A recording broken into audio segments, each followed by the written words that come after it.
A ver, para quienes nos escuchan hoy, imaginemos un país que de un día para otro decide tomar un bisturí. O bueno, más bien una motosierra. Definitivamente una motosierra. Sí, tal cual. Y con esa motosierra deciden reducir el tamaño de su estado en un 40%. O sea, estamos hablando de eliminar ministerios enteros de un solo plumazo. Y eso es solo el principio, ¿eh? Exacto, porque a esa misma ecuación le sumamos la construcción inmediata de, pues, megacárceles, de máxima seguridad donde no hay ni un rastro de Internet, y una serie de planes de choque fulminantes, así los llaman, de 90 días para alterar por completo la seguridad, la salud, la economía. Suena casi como, digamos, la trama de un thriller político súper acelerado, ¿verdad? Totalmente. Pero, y aquí viene lo fuerte, es el núcleo del material que tenemos sobre la mesa para nuestra inmersión profunda de hoy. Vamos a analizar un documento político sumamente detallado que se titula Programa de Gobierno, Defensores de la Patria, 2026, propuesto para Colombia. Que es un texto que, a ver, promete una transformación radical, pero ejecutada a una velocidad casi vertiginosa. Sí, y antes de meternos de lleno en este documento, porque hay muchísimo que desempacar, creo que es vital hacer una pausa y dejar una regla muy estricta pero muy clara para nuestra audiencia. Claro que sí, importantísimo. En este análisis profundo, nosotros no tomamos ningún partido político. Cero. No estamos avalando, ni apoyando, ni criticando las posturas de este documento. Exacto, o sea, nuestro objetivo aquí es simplemente desmenuzar y, pues, informar sobre las ideas tal cual aparecen en la fuente original. Así es, mantenemos una neutralidad total frente a cualquier tema de derecha, de izquierda o del centro. Somos como un escáner leyendo el texto. Tal cual. Y bueno, la misión de nuestra inversión de hoy es entender cómo se conectan los 10 pilares de gobierno que proponen con lo que el mismo documento llama su brújula moral y su brújula política. Que son términos muy particulares, ¿no? Sí, muy específicos. Porque el nivel de detalle de este documento, o sea, es inusual. No se queda en estas típicas promesas ambiguas de campaña. Para nada. Plantea intervenciones masivas, presupuestos exactos, cronogramas inflexibles para casi todos los aspectos de la vida pública colombiana y pues queremos hacer la ingeniería inversa a todo esto, ver cómo funcionarían en la práctica. Ok, vamos a desempacar esto. Porque para arrancar con esa ingeniería inversa, el texto propone estos 10 pilares guiados por esa brújula moral de la que hablabas. Y a ver, antes de entrar a debatir cuántos billones de pesos van a gastar o cómo van a desplegar a los militares, necesitamos entender ese código base. El cimiento filosófico, digamos. Exacto. Porque el texto es súper explícito en rechazar la etiqueta de ideología de extremos. Ellos no se consideran un extremo. Prefieren usar un término propio, que es extrema coherencia. Extrema coherencia. Sí. Que ellos definen como el sentido común aplicado a la nación. Y si queremos visualizar cómo funciona esa extrema coherencia, pues pensemos en un mecanismo de relojería gigantesco, todo interconectado.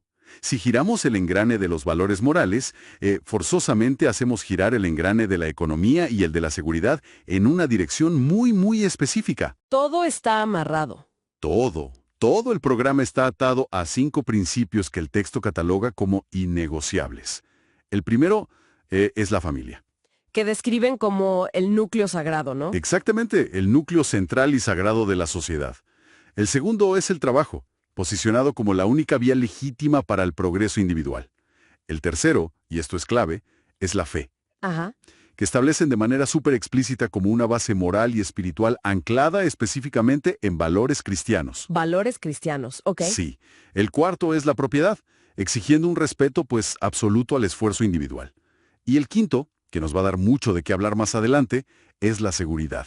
Que le elevan a la categoría de garantía mínima para poder vivir. Y bueno, a todo esto le suman una ética pública, que en la práctica describen como una guerra frontal y sin cuartel contra la corrupción. Como el sistema operativo de un computador o de un teléfono móvil. Me gusta esa idea. Cierto. Todas las demás políticas públicas de las que vamos a hablar hoy, o sea, la salud, la economía, las megacárceles, son las aplicaciones. Las apps, claro. Las apps. Y esas aplicaciones solo y únicamente solo pueden correr o instalarse si son 100% compatibles con ese código base de la extrema coherencia. Si no encajan con la familia, el trabajo, la fe cristiana, la propiedad y la seguridad, el sistema operativo simplemente rechaza la aplicación. Es una analogía perfecta. Porque el punto clave de ese sistema operativo es que predetermina quién tiene los permisos de administrador. Ajá, ¿cómo así? Pues que la insistencia constante del documento en la autoridad legítima y en ese orden moral es el preámbulo perfecto. Es el andamiaje filosófico que justifica el uso de la fuerza que vamos a ver en el pilar de seguridad. Ah, ya entiendo, preparan el terreno. Claro. El texto argumenta que sin una base moral firme, pues las instituciones simplemente se corrompen, y establece una premisa inquebrantable. Dicen, textualmente casi, que sin orden no hay libertad, y sin ley no hay progreso. Ok. Al definir la seguridad no como un servicio público más, o sea, no como barrer las calles, sino como la garantía mínima para vivir, preparan todo el terreno legal y moral para legitimar medidas de choque. Es lo que hace que la mano dura, digamos, no parezca una opción, sino una obligación moral del Estado. Es como el requisito previo para absolutamente todo lo demás, pues la atención del documento se dirige a cómo planean imponer ese orden. Y te digo que no usan términos suaves. Para nada. El documento emplea el concepto de Pax Romana. Pax Romana, sí. O sea, para nuestra audiencia, la promesa es pacificar el país a través de una fuerza tan, pero tan abrumadora, que cualquier resistencia armada sea simplemente inútil. Y hablan de un plan de choque. Apenas 90 días para recuperar el control territorial de manos de las estructuras armadas. 90 días, que es un tiempo récord para cualquier burocracia. Y el documento fija metas operativas extremadamente precisas para ese periodo. O sea, exigen la neutralización o captura de 10 cabecillas de alto valor. Así, de entrada. 10 cabecillas. Sí. Plantean también la creación de un bloque de búsqueda presidencial, especializado, de forma exclusiva en combatir la extorsión. Pero, y aquí viene lo fuerte, la medida operativa de mayor escala es otra. ¿Cuál es? La que exigiría una movilización logística sin precedentes es la fumigación aérea de 330.000 hectáreas de cultivos ilícitos. Uy, espera. ¿330.000 hectáreas? En 90 días. ¡Qué locura! Pero sigue. A esto le suman un rediseño radical de todo el sistema penitenciario con la implementación de 7 megacárceles al estilo del famoso modelo Bukele. Sí. Y ese modelo penitenciario en la fuente es súper específico. Hablan de cero señal de internet, o sea, para cortar toda la comunicación de las mafias. Aislamiento total. Y esto me llamó mucho la atención. Trabajo obligatorio para que los presos paguen su propio sostenimiento. Exacto, que no le cuesten al Estado. Exacto. Pero a la par de las cárceles, proponen un cambio judicial gigantesco. Exigen la eliminación completa de la JEP. La Jurisdicción Especial para la Paz. Esa misma. Argumentan que tiene, según el documento, un sesgo ideológico profundo y proponen volver a una justicia ordinaria, muy severa y sin ningún tipo de beneficios para los criminales. Lo fascinante aquí es cómo el plan entrelaza esa política doméstica punitiva, o sea, las megacárceles y el bloque de búsqueda, con alianzas diplomáticas superespecíficas en el extranjero. Sí, porque mencionan a otros países. Claro, no buscan aislar a Colombia. Proponen lanzar lo llaman, Plan Colombia 2, que implica buscar cooperación estratégica e inteligencia tecnológica directamente con Estados Unidos y con Israel. O sea, tecnología militar pesada. Exactamente. Priorizan la soberanía a través de la fuerza. La filosofía se resume en una frase textual que tienen ahí, que dice, la paz se impone con autoridad, no con concesiones. A ver, frena un momento ahí. Porque aquí es donde yo veo un choque enorme entre la ambición del documento y, pues, la realidad logística. Fumigar 330.000 hectáreas en un plan de choque de 90 días. A ver, eso suena a ciencia ficción administrativa. Es un reto titánico, sin duda. ¿Cómo se pivota todo el aparato militar y policial de un país a esa velocidad? O sea, requeriría miles de vuelos, una cantidad absurda de químicos, movilizar pilotos, asegurar militarmente cada zona antes de asperjar, y además planean eliminar una corte transicional entera de golpe. Que son miles de expedientes pasando a la justicia ordinaria. Miles. Entonces yo me pregunto, ¿el documento explica el mecanismo real para lograr esta velocidad sin que el sistema colapse? Pues la respuesta a ese desafío logístico recae en una figura jurídica que planean usar desde el día 1, y es la Declaratoria de Emergencia Económica y de Seguridad. Ah, claro, estados de excepción. Exactamente. Al gobernar bajo estados de excepción, el plan asume que el Ejecutivo puede, digamos, saltarse los tiempos habituales del Congreso, las licitaciones de meses y todos esos debates burocráticos. Gobernando por decreto, básicamente. ¿Sí? Asumen que el presidente puede ordenar compras directas de tecnología o movilizar al ejército sin restricciones, firmar acuerdos rápidos, o sea, confían ciegamente en que concentrar el poder temporalmente en el Ejecutivo será como un atajo frente al laberinto burocrático. Ok, pero gobernar por decreto no imprime billetes mágicamente, ¿verdad? Para nada. Porque mover tropas, construir 7 megacárceles gigantescas al mismo tiempo, traer toda esta tecnología de inteligencia de Israel y de Estados Unidos y mantener flotillas de aviones fumigando, todo eso cuesta muchísimo dinero. ¡Billones! Billones de pesos, sí. Y aquí el documento nos presenta un rompecabezas. Porque por un lado prometen una simplificación fiscal con 0 subidas de impuestos. Entonces, si el Estado no va a recaudar más plata sacándola de los bolsillos de los ciudadanos, ¿de dónde diablos sale el músculo financiero para sostener esta Pax Romana? Bueno, aquí es donde entra la propuesta quizás más radical de toda su brújula política. La plata no viene de afuera, se extrae desde adentro. A ver, El programa propone aplicar lo que en la práctica es la motosierra estatal de la que hablábamos al principio. Una reducción del 40% del aparato gubernamental. Argumentan que hay que eliminar ministerios inútiles, agencias redundantes y toda esa burocracia clientelista. aquí es donde se pone realmente interesante. Porque, a ver, esto es como poner al Estado en una dieta keto extrema. ¿Una dieta keto? A ver, explícame eso. Sí. O sea, en lugar de consumir nuevas calorías, que en este caso serían cobrarle nuevos impuestos a los ciudadanos, obligan al gobierno a entrar en cetosis, para que empiece a quemar su propia grasa acumulada. Ah, ya vea por dónde vas. Y esa grasa sería el 40% de burocracia y el dinero perdido en corrupción.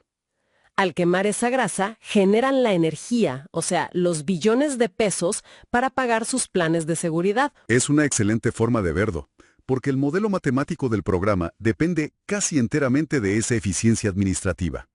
Las proyecciones que hacen estiman que ese recorte del 40% generaría un ahorro anual de entre 25 y 30 billones de pesos. Espera, ¿30 billones? ¡Wow! De 25 a 30, ¿sí? Y ese dinero líquido se reasignaría de inmediato a seguridad, a justicia y a infraestructura. Pero ahí no acaba la cosa. Hay más plata de dónde sacar. Hay una segunda fuente de ingresos que depende de esa ética pública. Proponen crear un segundo bloque de búsqueda presidencial. Ah, el de la corrupción. Exacto. Enfocado exclusivamente en rastrear y recuperar activos robados. Y las cifras que ponen ahí son enormes. Estiman que este bloque les devolvería entre 20 y 25 billones de pesos adicionales al año. O sea, estamos hablando de un plan que depende de recuperar unos 50 billones de pesos anuales solo despidiendo burócratas y persiguiendo corruptos. Lo cual desde un punto de vista analítico pues representa el mayor riesgo estructural de este modelo. O sea, asumir que puedes liquidar ministerios, reestructurar miles de contratos y recuperar 25 billones en juicios durante el primer año. Es súper ambicioso. Es una apuesta audaz. Requiere un sistema judicial hipereficiente. Si ese dinero, digamos, se queda trabado en demandas laborales de toda la gente despedida o en juicios lentos, pues el motor financiero se frena en seco. Dependen enteramente de la velocidad. Y la forma en que planean garantizar que esa velocidad ocurra también rompe el molde por completo. El documento lanza una promesa muy curiosa de microgestión. Dicen que van a gobernar directamente desde los 32 departamentos del país. Sí, de forma itinerante. Exacto. Prometen que el mandatario no va a salir de Colombia. Buscan una desconcentración total, sacándolo de la capital y llevándolo a las regiones para que supervise la ejecución personalmente. Esa medida subraya una contradicción fascinante en su teoría, porque por un lado, promueven una economía puramente libertaria, ¿no? Ajá, reducción del Estado, crecimiento libre. Exacto, rechazo a impuestos, libre mercado total, declarando incluso una emergencia económica al inicio para tomar decisiones rápidas. Pero por otro lado, imponen un control de mando hipercentralizado en la figura del presidente. ¿Es verdad? Es una visión de un Estado chiquito en lo administrativo, pero súper musculoso y autoritario en su capacidad de control. Uy, me alegra muchísimo que menciones esa tensión entre lo libertario y la intervención, porque me surgió una gran duda leyendo el siguiente pilar, que es el de la salud. Ayúdame a entender esto, porque conceptualmente me choca un poco. A ver, dime. Acabamos de ver que la estrategia central es recortar ministerios y dejar que el mercado fluya. Sin embargo, en el pilar de la salud, el documento propone una intervención gubernamental masiva, un plan de choque inyectando 10 billones de pesos estatales en los primeros 90 días. Sí, es un contraste gigante. Entonces, ¿qué significa todo esto? ¿Cómo encaja inyectar 10 billones de pesos públicos con tener una motosierra para reducir el Estado? Esto plantea una pregunta importante sobre la ideología del texto. ¿Por qué un libertario purista jamás contemplaría rescatar un sistema público con 10 billones o dar subsidios? Jamás. Pero el documento parece poner el pragmatismo de los resultados por encima del purismo ideológico. Manejan la salud y la crisis de hambre como emergencias nacionales que justifican, pues, esta inyección de capital tan focalizada. O sea, ven la salud casi con la misma urgencia militar que la seguridad. Exactamente. Ese plan de los 10 billones busca estabilizar todo de golpe, garantizar citas, programar cirugías atrasadas, asegurar medicamentos y pagarle los salarios atrasados al personal médico.